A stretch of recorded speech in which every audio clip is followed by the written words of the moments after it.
Nouveau point avec Christophe Gonard, qui est le président de la CAPEB Savoie. Christophe, bonjour. Alors pour les Bonjour Laurent. chantiers, les choses se précisent puisque vous venez de lancer un guide. On va parler bien sûr de ce guide. On va parler aussi des problèmes d'approvisionnement, aussi bien au niveau de la protection qu'au niveau de la fourniture des matériaux. Alors première chose, le guide BTP est sorti. Qu'est-ce que nous indique ce guide et qu'est-ce qu'il apporte finalement? Oui, effectivement, ce guide qui a mis du temps à sortir, puisqu'il était en séance de travail au moins pendant une dizaine de jours. Donc, pour rappel, ce guide est fait par l'OPP-BTP. Il a été validé par 6 ministères et également par les organisations patronales, les organisations salariales et tous les professionnels de la profession, aussi bien l'ordre des architectes, l'ordre des maîtres d'œuvre, etc., des constructeurs. Donc, ce guide est paru fin de semaine dernière.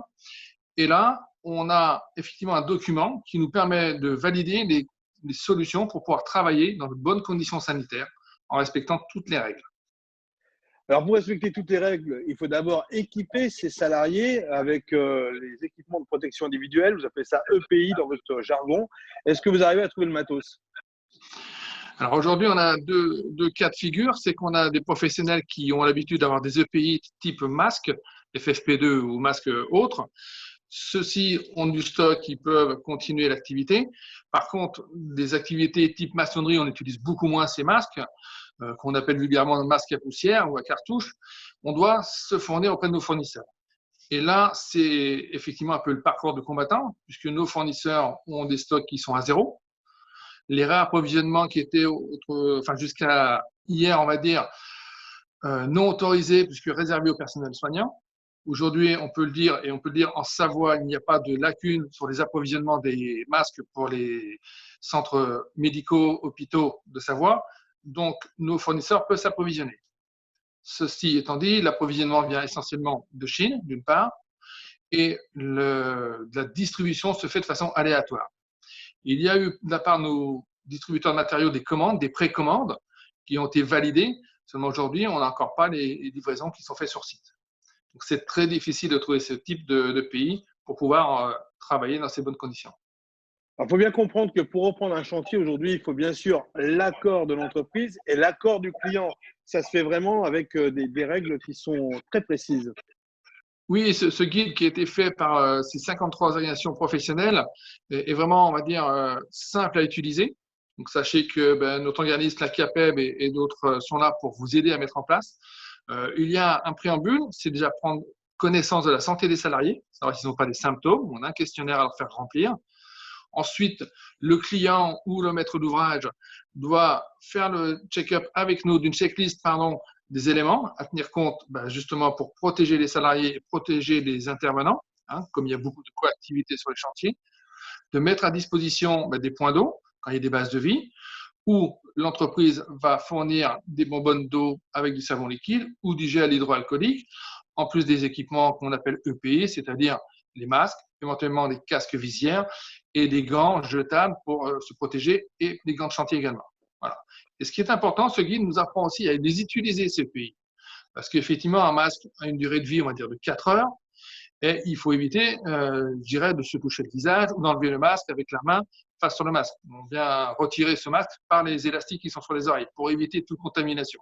Donc, tout ce process doit être mis en place avant le départ du chantier. Le maître d'ouvrage a connaissance de ces éléments, il en prend compte parce que ça va influer sur la durée du chantier. Et effectivement, en cas de coactivité, il va falloir prendre des mesures très strictes. Alors, on va revenir sur l'arrêt des chantiers. J'imagine qu'ils sont très importants en Savoie. Est-ce qu'on espère que cette reprise va avoir lieu bientôt après toutes ces nouvelles règles? Alors, on peut espérer qu'il y ait une reprise de façon partielle, puisque effectivement, cette procédure pour mettre en place ces bonnes pratiques du guide au BPPTP va nous prendre un petit peu de temps. Il faut compter 3 à 4 jours pour se mettre en place, établir les documents, qu'il y ait des documents par véhicule de chantier, que les maîtres d'œuvre aussi soient informés de ces documents, qui est disponible partout sur les sites. Et au niveau de l'approvisionnement, c'est aussi encore une zone de confinement, donc on va dire que nos fournisseurs sont en train de travailler en mode dégradé. Donc, on doit faire passer des commandes auparavant. On ne peut pas avoir tout le matériel à disposition. Donc là, quand vous dites approvisionnement, on parle bien sûr des matériaux dont vous avez besoin pour aller sur les chantiers. Voilà, voilà. Aujourd'hui, le process qui est mis en place par chaque distributeur, hein, c'est une fonction de demande de drive. Donc, le drive, c'est très pratique. Mais effectivement, on va récupérer notre marchandise sur le parking, mais que selon qu'on a commandé. Et dans le bâtiment, on utilise beaucoup de matériel différents suivant le type d'intervention. Donc, on ne peut pas aller comme ça chez notre fournisseur et récupérer ce qu'on a besoin. On doit anticiper et établir une commande à l'avance et récupérer Ce qui n'est que pas ce qu'on a commandé. forcément un réflexe. Ce qui n'est pas forcément un réflexe chez tous les artisans et chez tous les gens du Non, BTP.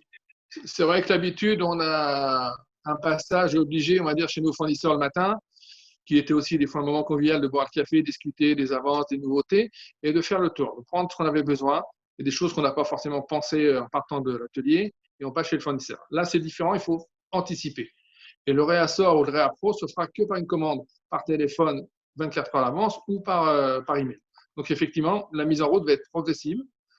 On va savoir s'adapter également pour les livraisons de matériaux. On ne pourra pas accepter un retard ou un décalage de livraison parce que ça va être quand même en mode dégradé. Donc attention, cette reprise doit commencer au plus vite avec ces conditions, mais on sait qu'elle ne sera pas totale. Vous disiez qu'en préparant cette intervention, que 80% des chantiers sont interrompus à ce jour en Savoie? Oui, parce qu'il y a de façon unanime, que ce soit les petites entreprises, les moyennes ou les grandes entreprises, dès le début de confinement, les majors de la construction ont mis tout le monde au confinement, effectivement, pour éviter tout ça. Donc, les chantiers de particuliers sur des entreprises peut-être individuelles qu'on a pu terminer dans des façons qui étaient dire, assez aléatoires, ont stoppé. Et maintenant, il faut reprendre, parce qu'il faut remettre en route toute cette machine. Et le monde de la construction est bien une conjugaison des plusieurs artisans, plusieurs corps de métier. Donc, ça se remet en route, mais c'est pas, on ne tourne pas la clé et tout repart. Non, il faut remettre en route progressivement. Et puis bien sûr, c'est la bonne période puisque c'est normalement la fin de la saison de ski et beaucoup de stations investissent en ces moments-là. Donc, c'est vraiment stratégique pour l'économie du BTP. Effectivement, on parle tous de faire l'effort supplémentaire, mais les journées font 24 heures.